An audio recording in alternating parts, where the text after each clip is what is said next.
My name is Fabio, and I work at the Tesseract Academy as a senior data scientist and a partner. If you have any questions during this call, feel free to write down in the chat. I will make sure I will reply to this question with the best of my knowledge. And yeah, now I pass the word to Richie. Yeah, if you have any question again, I will be there on chat for two. Thanks so much, Fabio. Hi, everybody. Good afternoon or good evening, wherever you are. In my world right now, I'm in the evening. So I was invited by the Academy here to talk about, and we were coming up with something interesting, and this is obviously a complimentary overview, let's call it. So what I'm talking about today is opportunities around artificial intelligence in the Middle East and Africa. So, this is meant to be a very, very high-level overview of the opportunities that I myself have seen.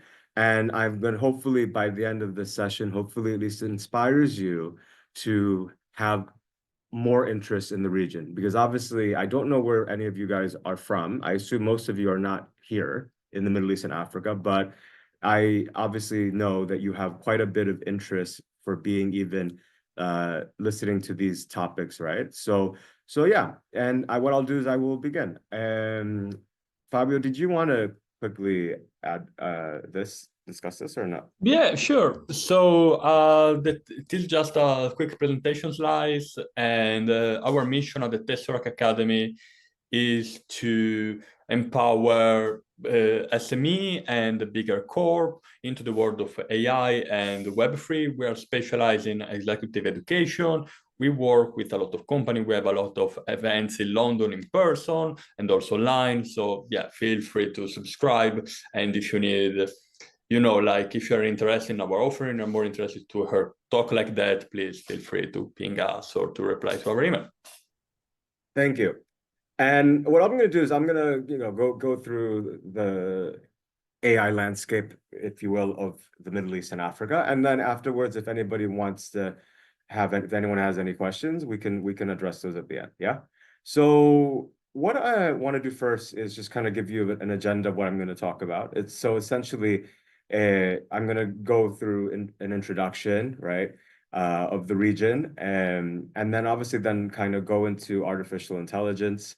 Spotlighting, I'm going to say it in two parts. I'll focus first on the Middle East, and I'll focus specifically on countries, mainly the United Arab Emirates, where I live now, by the way, and Saudi Arabia. And then I'll also touch on the African continent as well. So essentially this is what the agenda is going to look like for this session. It's not going to be too long, obviously. We budgeted this or allocated about maximum an hour. So yeah, I'll go through that. And then a little bit about me. So I'm not, I wouldn't call myself an artificial intelligence expert per se. I'm mainly a management consultant. So I built my trade in economic development specifically. So I've worked across a wide range of, with clients, mainly public sector. So I'm American, but I was living in London for many years. And then in 2019, I left the UK because I just couldn't stand the weather anymore. So it's not even just that. I ended up going because of my focus on economic development, which I'll touch upon and how it relates to AI, is I moved to Dubai by then, and I ended up staying here. So I was the head of strategy for a boutique firm based in Dubai, and then I became an independent for the past 3 years, and then now I have my own entity. So yeah, in a nutshell, that's pretty much me as a person. And with the work that I've done, I've been able to work around different, mainly public sector entities on strategy implementation across a wide range of sectors, and obviously a big kind of trend that's been happening in the ecosystem has been around artificial intelligence, right? And also a lot of the aspects of the work that I've done, I've seen it. So another one hat I have, for example, is around fintech. I've seen a lot of obviously, these enablers, obviously mainly AI, impacting the sector quite a bit. So it's something that I've also been seeing firsthand in terms of what's been happening. So yeah, I'll skip that. So what I want to do first of all is kind of, so let's go through because obviously the audience is very diverse in background and knowledge, so and where they're from. But so the following are excerpts from a report I published on fintech in the Middle East and Africa. So all of these, if it's not source, it's my stuff. So I'm plagiarizing myself. But the Middle East and Africa, right? It's a country, it's a continent that three continents really, that encompasses, nearly 70 countries, if you will, and I've categorized it, and many have categorized it across the key regions. So you have Middle East, North Africa, Central Africa, West Africa, East Africa, Southern Africa, and and others as well, kind of fitting into that play. And it's a region that's very diverse in terms of its landscape, right? It's very urban in the Middle East, for example, where about 70% of the population as a whole is urbanized. But then in sub-Saharan Africa, so when I say 70% of the Middle East, including North Africa, you also have, in southern sub-Saharan Africa, it is a majority urbanized, but it's still a huge minority that is still rural.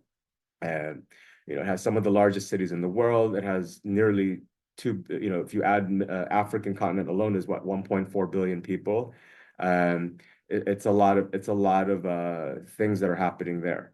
And with regards to, you know, from the economic overview, and eventually I'll show why we'll touch upon artificial intelligence.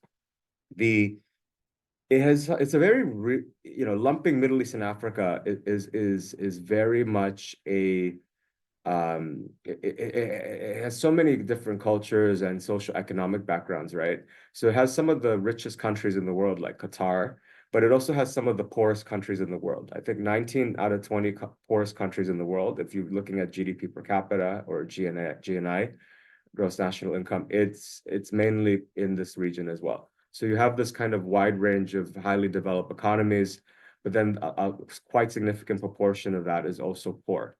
And it's also, when we think Middle East as well, we think Middle East is rich and affluent, but actually the majority of it is not. I think we tend to think the Gulf, the Gulf meaning Saudi Arabia, UAE, Qatar, Bahrain, Kuwait, Oman, those six countries, the GCC, they are very affluent in terms of their wealth, but that's an exception in terms of the rest of the Middle East, which predominantly is not in that situation, right? It has a lot of challenges in terms of its infrastructure, so including digital infrastructure, which I'll highlight. It has a lot of challenges in terms of financial inclusion, and it has a lot of challenges in terms of just basic things that you and I take for granted.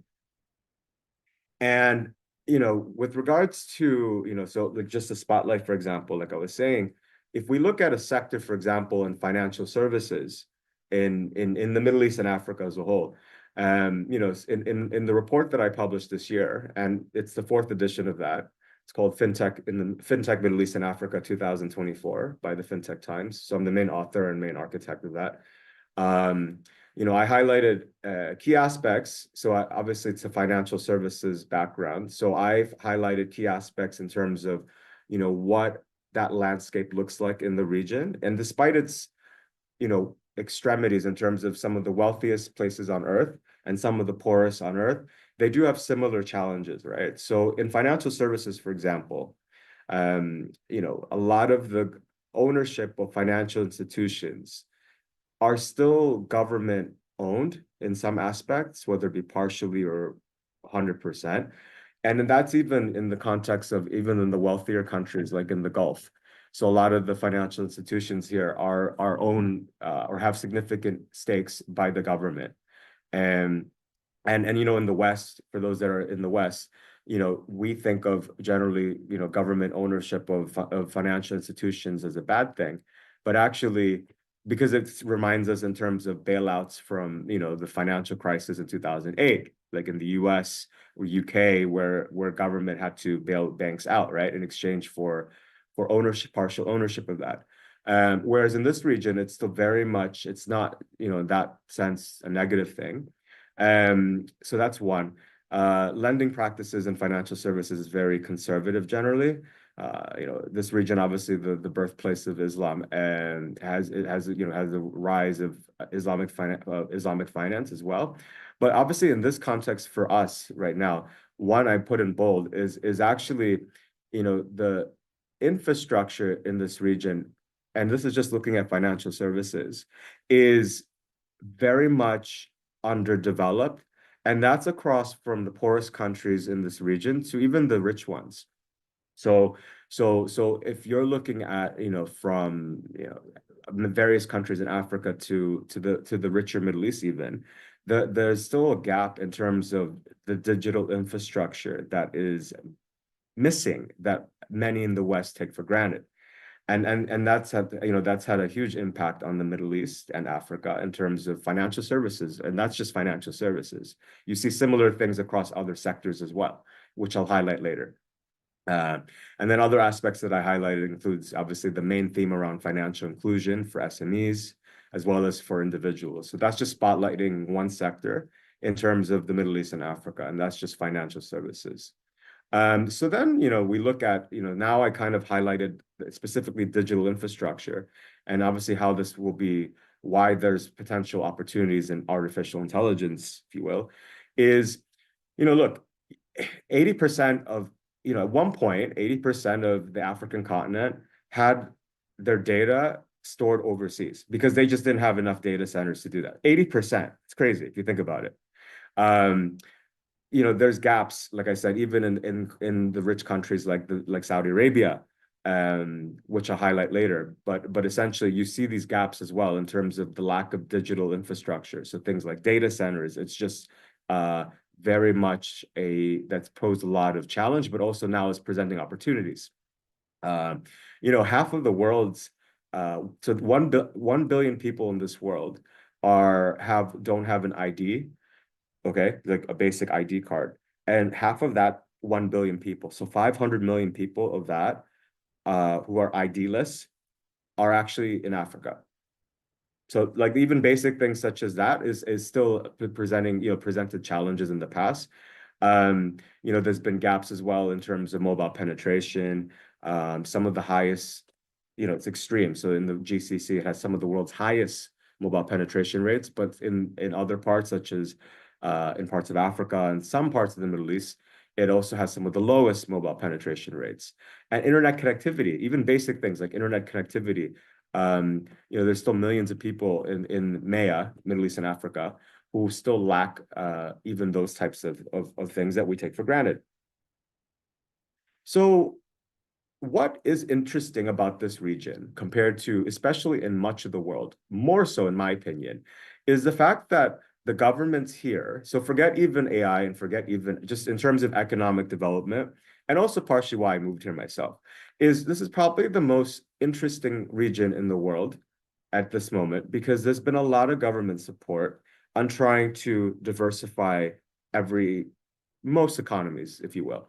So that includes from the rich ones to the low middle income economies and even the lower ones. And generally, much of the Middle East and Africa has been going through economic development strategies that have been supported and architected by the governments of their respective countries to implement economic diversification and prosperity.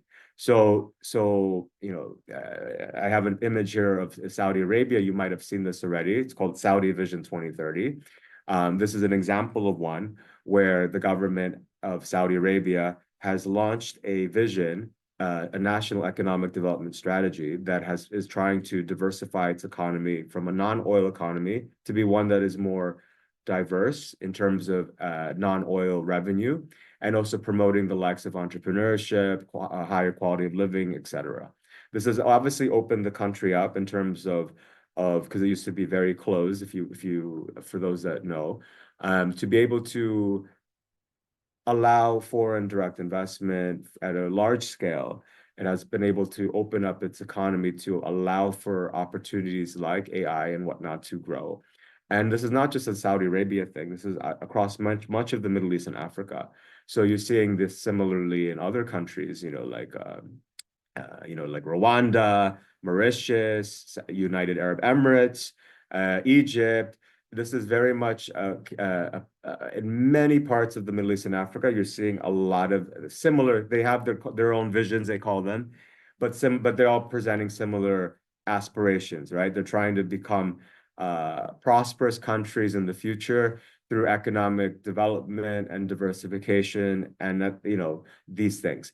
But unanimously, what I will say is a lot of them, whether, you know, they have similar goals, all of them more or less is promoting digital. Okay. And there's reasons why, like I was saying, right? Because obviously historically this region has been struggling in terms of you know, like digital infrastructure and just different innovations, if you will, right? So it's been promoting a lot of that. Um, a lot of them, a lot of these economic development strategies, if you will, have been also focusing on priority sectors as well. You know, so the likes of fintech unanimously for all of them, more or less has that as some kind of promotion, if you will, to boost that sector. You see the likes of, you know, agriculture as well, and all the technical, like the tech aspects within those verticals, right? So like agri-tech, healthcare as well, you know, others such as tourism, etc. And interestingly as well, you know, all these different visions the governments have been doing in this region have also had, you know, obviously they're also promoting these enablers to help grow and diversify their economies, right?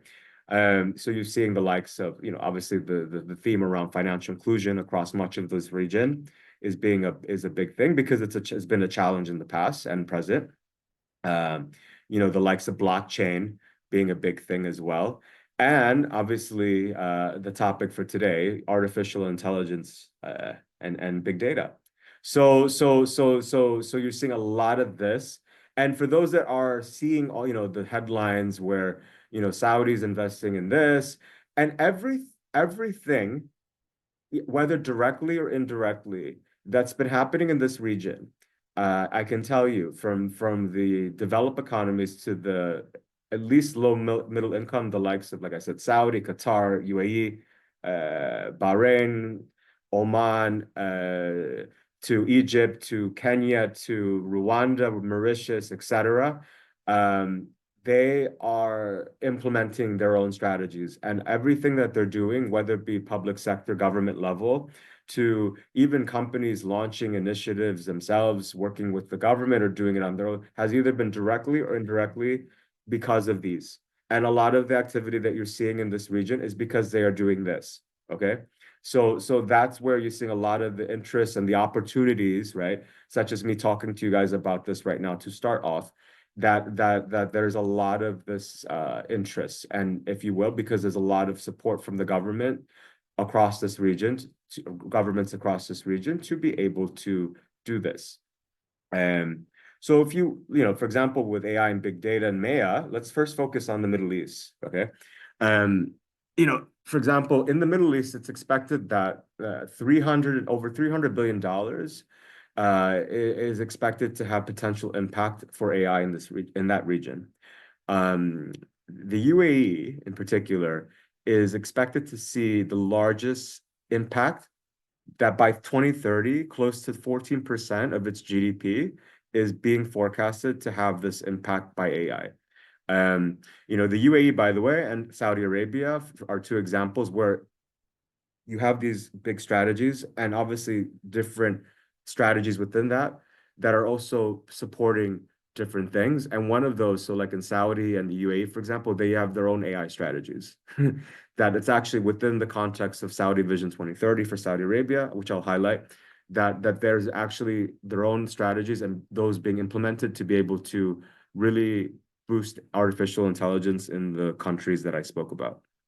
You know, so in terms of absolute terms, over $135 billion is expected, you know, to come from AI in the Middle East, and the largest absolute beneficiary of that is planning to come from Saudi Arabia, and 20 to 34% of expected annual growth in the contribution of AI per year across the region is being forecasted. So there's a lot of interest in terms of and projections in terms of what that's going to achieve. And like I was saying, so, countries like Saudi Arabia, for example, so it was about last year or the year prior that they launched within the context of Saudi Vision 2030. Saudi Arabia also launched its own artificial intelligence and big data strategy. They have their own targets as well that by 2030 they're going to try to achieve certain things. Okay. And that's a huge thing because that's showing a lot of support that the government is trying to do. And some of those targets that they're trying to achieve, Saudi Arabia, just by artificial intelligence and big data alone, is that by 2030, they want to be the top 15 artificial intelligence center globally. That's Saudi Arabia, huh? They want to have 20,000 data and AI specialists in Saudi Arabia by 2030. They want to be a top 10 globally ranked in terms of open data. They want to track 75 billion Saudi riyal, which is about shy of $20 billion, excuse me, in investments in AI and data. They want to rank in the top 20 in terms of scientific research, and they want to have at least 300 startups in the space that by 2030 as part of the implementation of the strategy that was just launched fairly recently. So, you're seeing a lot of headlines in Saudi with regards to MEA and other big projects, but I think many in the global, the average person, obviously we don't see a lot of other sectors or enablers, but in artificial intelligence and big data, these are the targets that they are trying to achieve just in Saudi Arabia alone on artificial intelligence and big data. So, like I said before, using the spotlight of Saudi Arabia, prior to the Saudis opening up their economy through Saudi Vision 2030, when it was launched in the mid 2010s, I think it was 2016, 2017. There was a challenge. And Saudi Arabia is a rich country, right? It's a developed country, more or less. It's so they had their own challenges in terms of big data. I can tell you from experience. I remembered in 2019. So although I live in Dubai, a lot of my work has been in Saudi. So I probably spend more time in Saudi than I have in Dubai, minus COVID, because that didn't allow me to travel like everybody, right? But what I will say is so like I remember in 2019, they were still transitioning from paper to digital in terms of tenders, right? And that was just only 5, 6 years ago. So there's a combination of things, from culture to just the infrastructure and other things where just data, not just in Saudi, but this is a problem across much of the region, whether it be the affluent ones to the less ones, that remains to be a challenge. And like I was highlighting earlier in terms of infrastructure. So, that's just an example in terms of Saudi Arabia there, and just more kind of highlights in terms of spotlighting on Saudi that might be interesting for you guys. The AI market in Saudi is expected to grow at 29% till about 2030. PIF, which is the Public Investment Fund, the sovereign wealth fund of Saudi, they established ALAT. So this is an AI fund that's pledged at least $100 billion to develop partnerships and build advanced AI manufacturing capabilities. Similarly as well, like the UAE, it actually was only very recent. I think it was only last month, meaning September, because time flies. That's November already.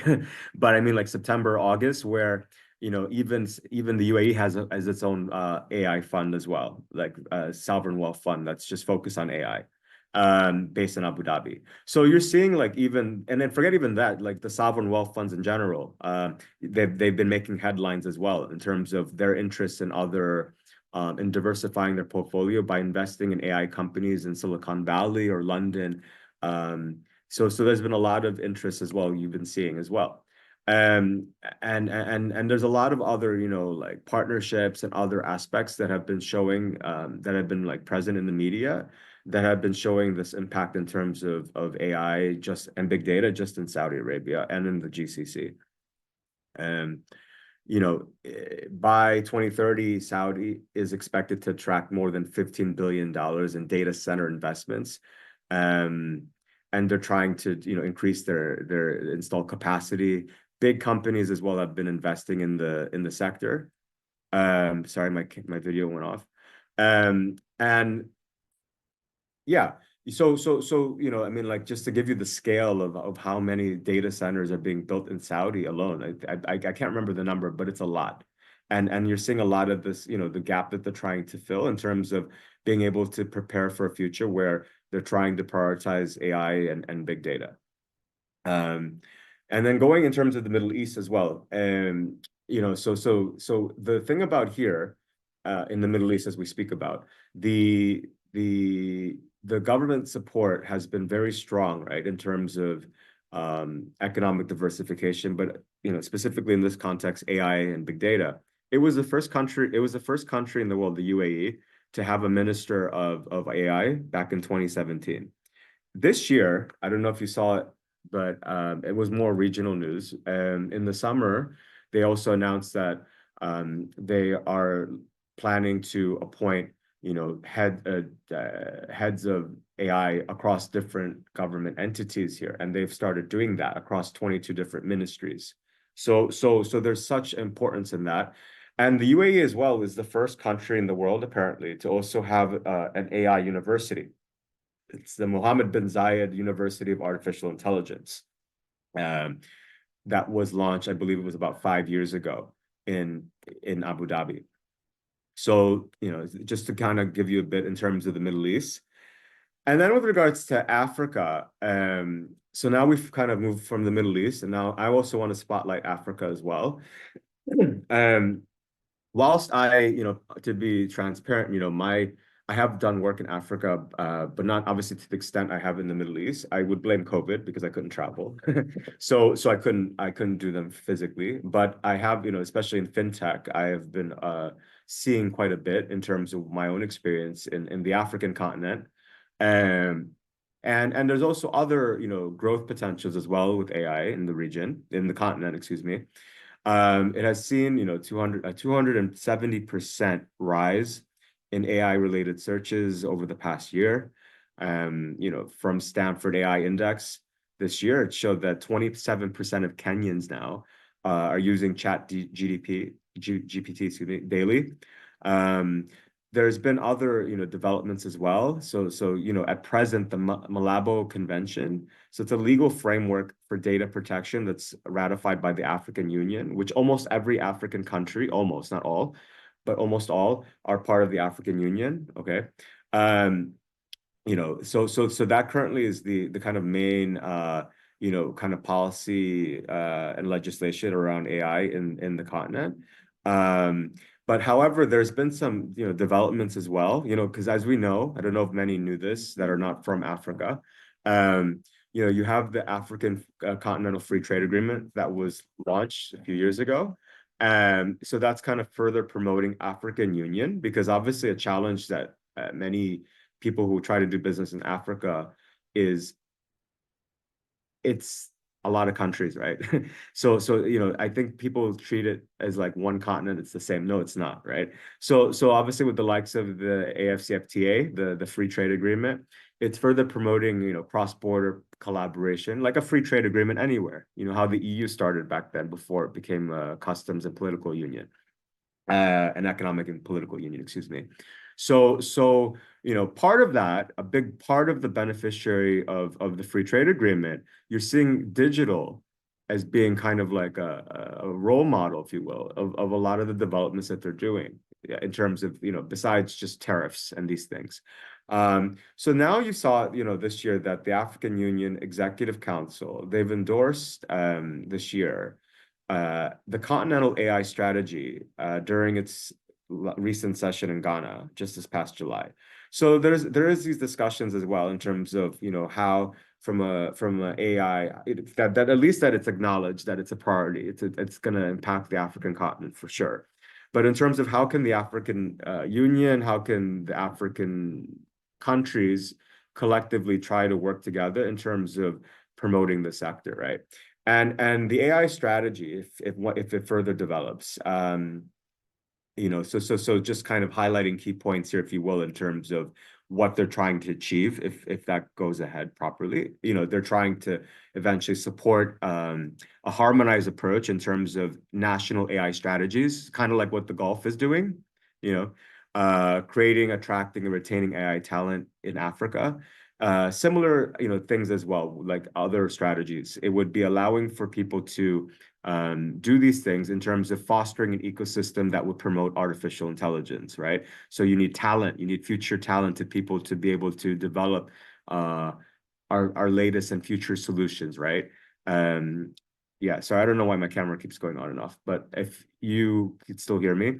Um, it also is allowing for other aspects in terms of because a big challenge in Africa as a whole, not in all of it, but in much of the region, and also in parts of the Middle East as well, has been around the forget even just AI, but just around data, right? A big challenge around data, besides the infrastructure as well, is just the lack of the legal frameworks, if you will, and other regulatory aspects that can promote data protection and other aspects that is going to promote and that is needed obviously for AI. And so if the African AI strategy is in motion, these things are kind of taking into consideration as well. Like you've seen in the Middle East with their own AI strategies and other parts of the world that are doing something similar. So look, AI in Africa, it could bring, this is a quote I found that was interesting. It could bring $1.5 trillion to the African economy by 2030. That's $1.5 trillion. And even if it only makes up 10% of the global AI market, that's still quite a significant amount, right? And that's hopefully in the future you can see that further grow. And then just kind of going back again now. So we talked a bit about the Middle East, we talked a bit about Africa. Just then AI and big data and MEA as a whole, so Middle East and Africa as a whole. So in particularly Saudi Arabia and the UAE have been shining globally in terms of their efforts. So in terms of government strategy, Saudi Arabia was actually ranked according to Global AI Index this year. They're actually ranked in terms of government strategy as #1. And overall, in terms of global economies, they're ranked 14th. And the UAE has been ranked 20th overall globally this year. So that I found that quite interesting because obviously, I think this region, Middle East and Africa, is poised to become it is because it's work I've seen, people, things that are missing, opportunities, and also the support from the governments have been showing the opportunities that AI can bring to this region. Because historically there's been a lack of, of different aspects, but it's presenting a lot of opportunities as well. So in terms of adoption, the UAE leads alongside India, which is not part of MEA, but it's just, the two highest, that it leads globally in terms of adoption of AI and Gen AI.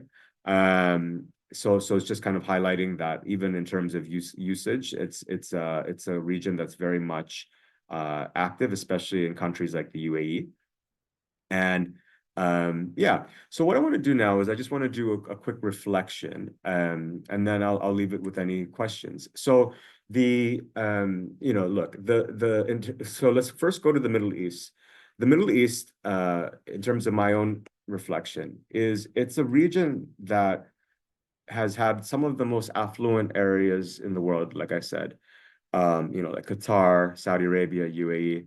But then also it's a region as well that has very different challenges, if you will, in terms of poor countries in the Middle East, so like a lot of North Africa, right? We forget that countries like Egypt, it's a country of over 100 million people, but that is a very poor country too.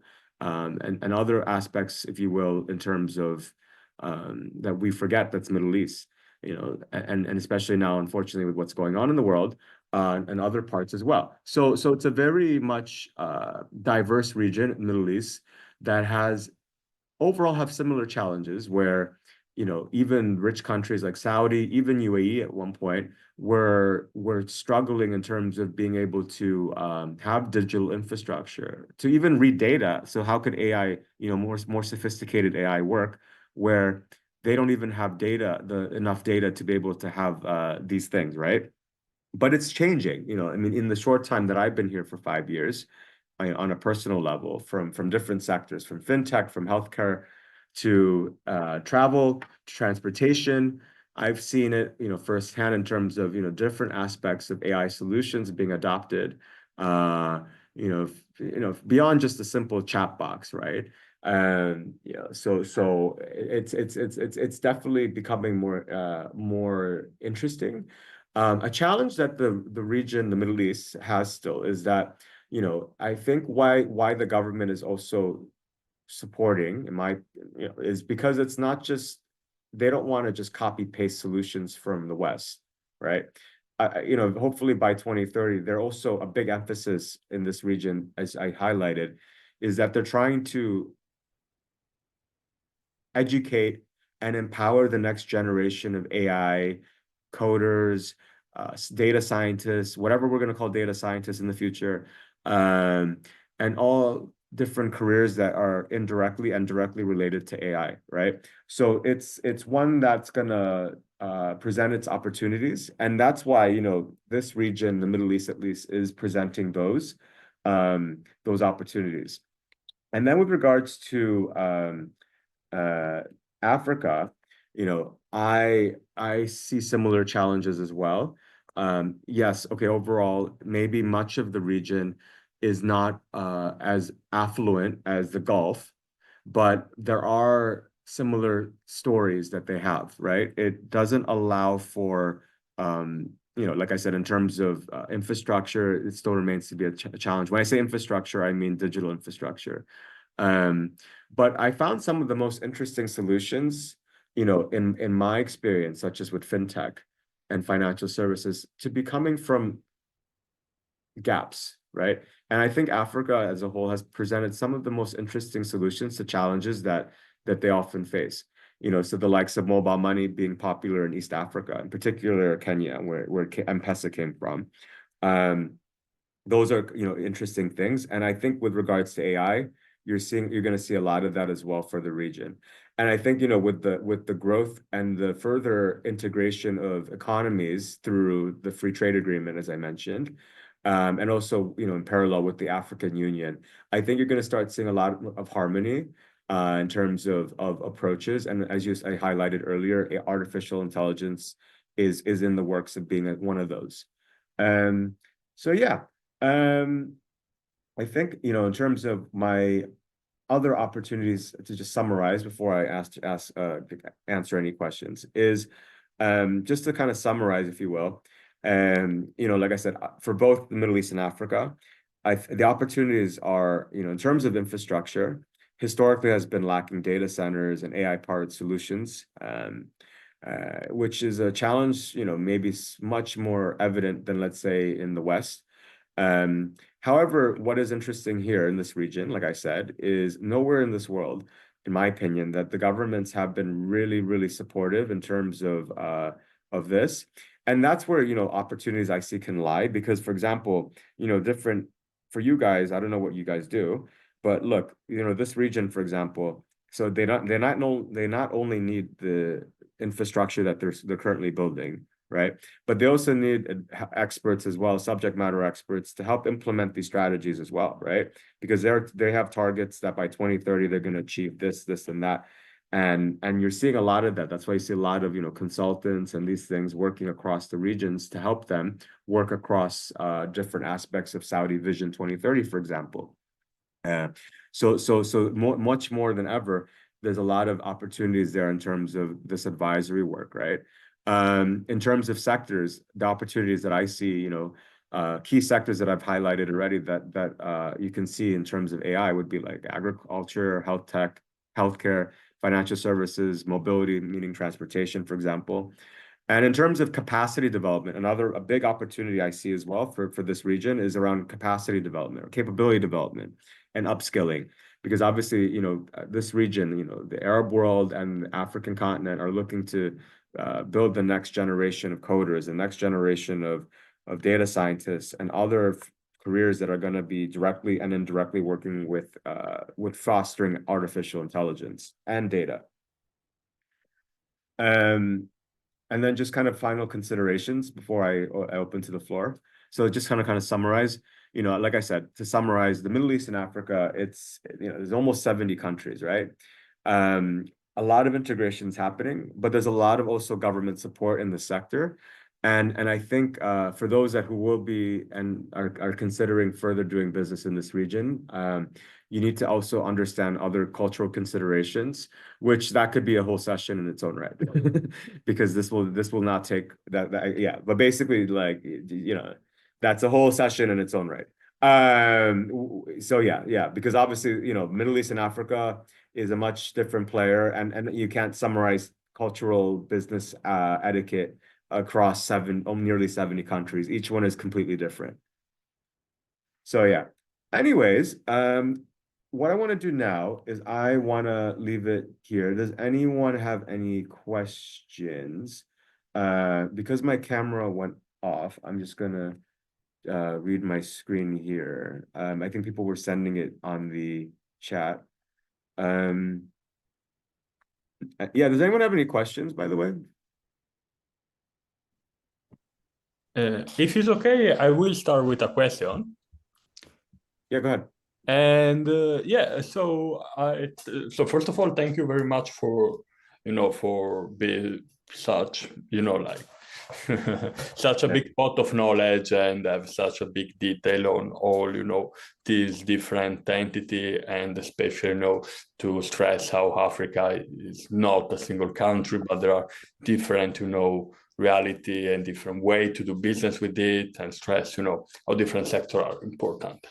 And my question is, so far, like from a UK perspective, majority of opportunity I saw open to, I would say globally, were mostly focused on Qatar, but I did not see so many global opportunity or talent access without many knowledge. So how would you suggest also for the audience to approach this challenge, or to find the right platform to, I don't know, to find more in regards of how, for example, a UK SME can do more business with Saudi rather than other African country? What is the, if there are major challenges with that? And yeah.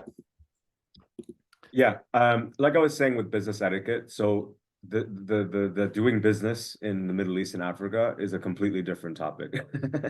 And that's like a whole that's a whole different thing. But in a complimentary 1 minute answer to your question, what I will say is you see things in Qatar, but the opportunities in terms of from advisory work to a technical solution to other aspects, of course, is huge. Probably this is the region if it has the most, probably because there's so much change happening, and so much support from the governments, right?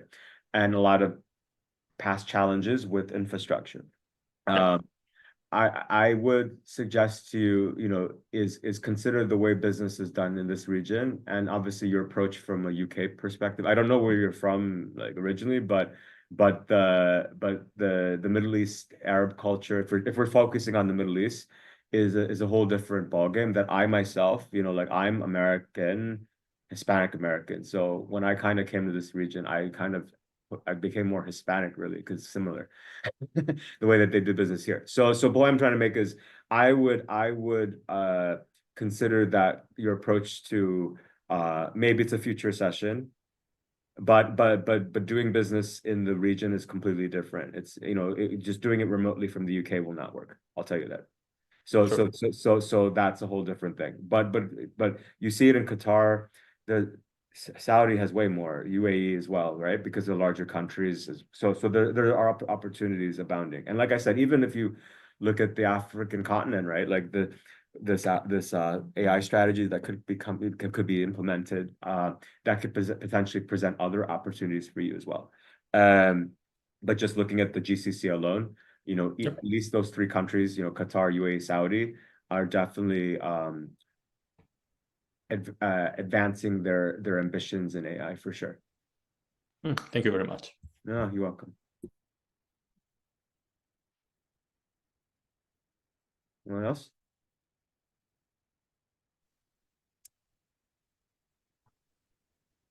Hi, Richie. This is Daniel from Zurich, Switzerland. Thanks indeed for the great insights into your world in Middle East and Africa. quite a few interesting takeaways for me personally. One of the things that will certainly stick is 80% of African data is stored outside of Africa. That sounds like a gap there, right?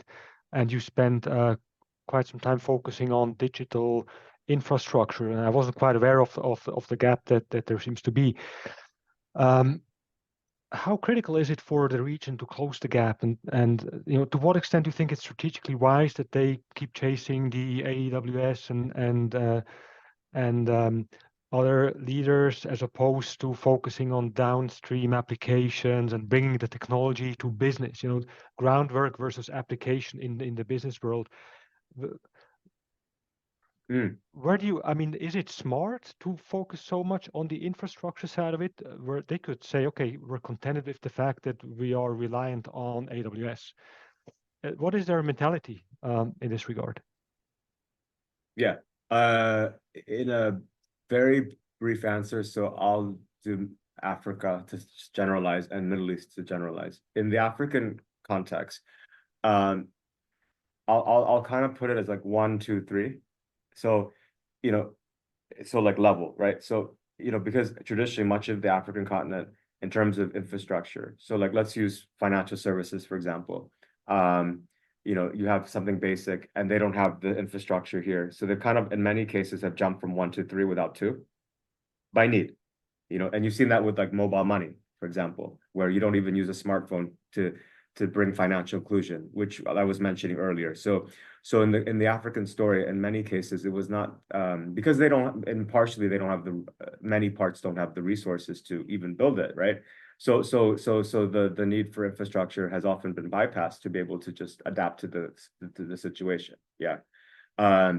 With the Middle East, it's a little bit different in the richer parts because they have money, but then the money buys, that's where the data centers, for example, in Saudi are just crazy in terms of how many they're building, UAE, Qatar, etc. And part of that, their approach is because obviously a big part of their strategies, right, is they're trying to, like Qatar, Saudi, UAE, is a big part is FDI, right? For their future growth work, they need foreign investors to come in and invest in different sectors, healthcare, tech, whatever. And what others need is often that structure. So the approach is slightly different, in my opinion, than what has been in, like, let's say, parts of Africa. So I guess to answer your question, hopefully I'm trying to answer it, is in some cases there is the need, at least in that mentality, and in some cases they're through just disadvantages but opportunity. There's been innovative solutions without the full need to actually build everything, if you will. Thank you. We have a new question in the chat by Emmanuel. Sure.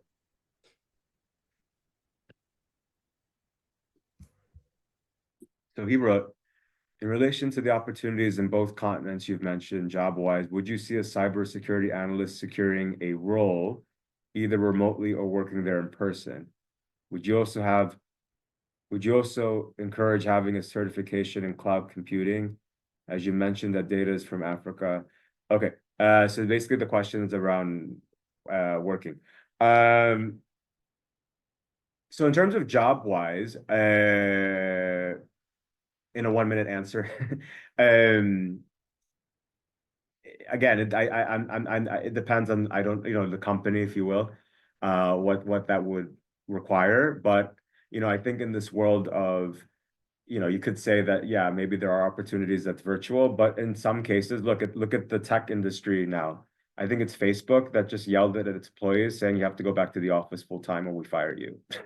So I think we have to keep that into consideration. But in terms of as a cybersecurity analyst, yeah, I mean, it would help in terms of your flexibility, in terms of being able to work wherever or to do it virtually. But yeah, I think often I think the world is post-COVID now. I think the interaction, at least to be flexible, is important.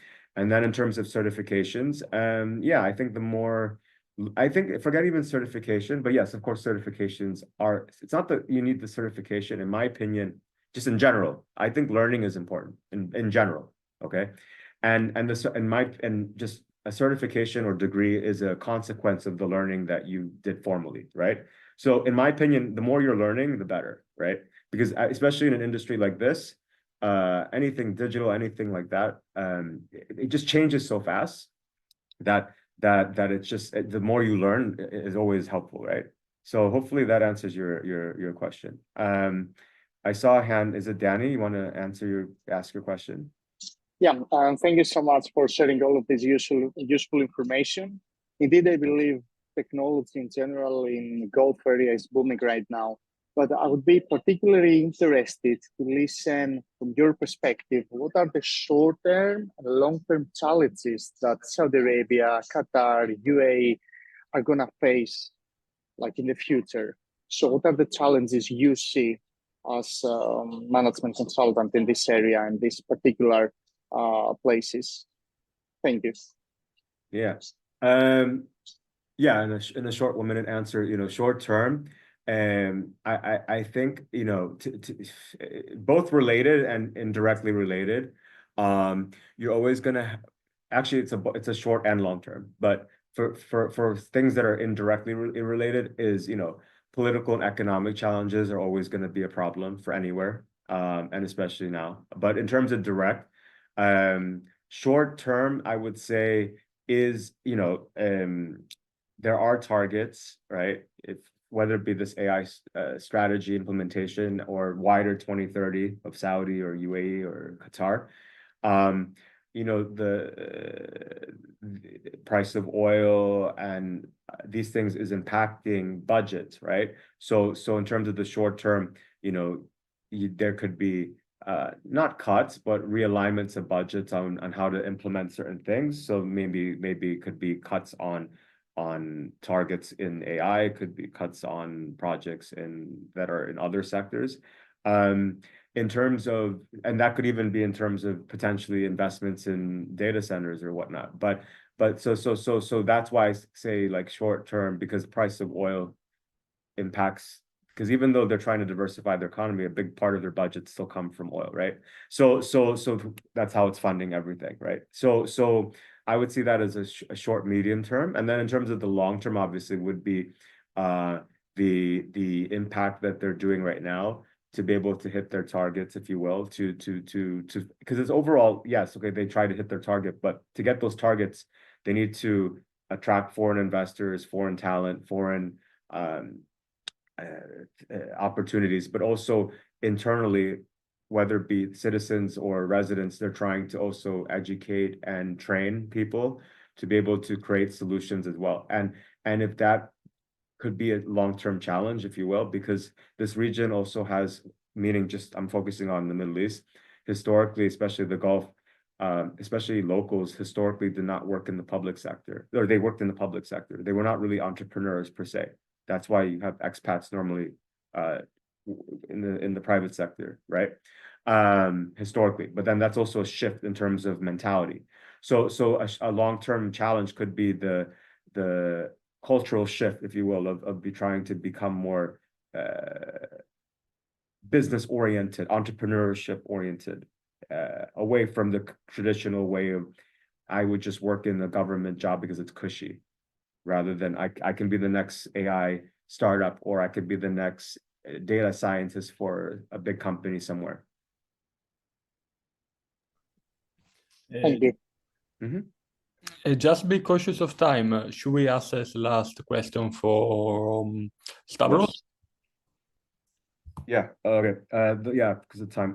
To initiate engagement with Saudi Arabia or the region in general for data and AI consulting, it's best to approach the market through a blend of government programs, industry partnerships, and local stakeholders, or are there other channels to engage? Yeah, that would kind of be like doing business thing. So this is a much larger question, but in a short answer, what I will say, I kind of mentioned it earlier, is look, start off with, if you're in the UK or Europe, or I think most of you are, or wherever you're from, I would utilize, in the UK, for example, Department for International Trade, where they would do kind of missions to the region. I would start doing that. I would start going to trade shows in this region as well to be able to understand the region and market. I would also try to,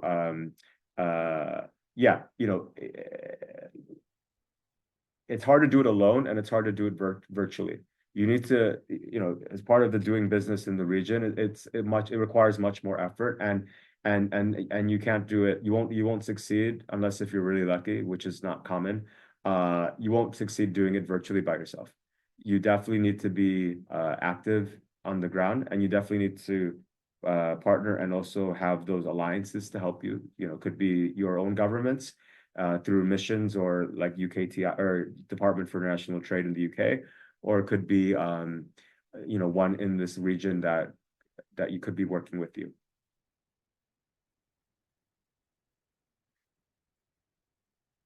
Okay. I'm Fabio, are you still here? I just wanted to say thank you guys so much. I don't know if you wanted to say final words before we end today. Yeah, sure. So thank you again for today's session. That was great, and we had a lot of engagement, which is always really good. If anyone have like more follow-up question after this, feel free to send us an email. We can talk further with Richie, and potentially, if there is much interest, have some sort of follow-up session, if it's of course okay with everyone. Yeah, I think that's it. Thank you guys so much for tuning in. Thank you, everyone. Have a lovely day. Bye.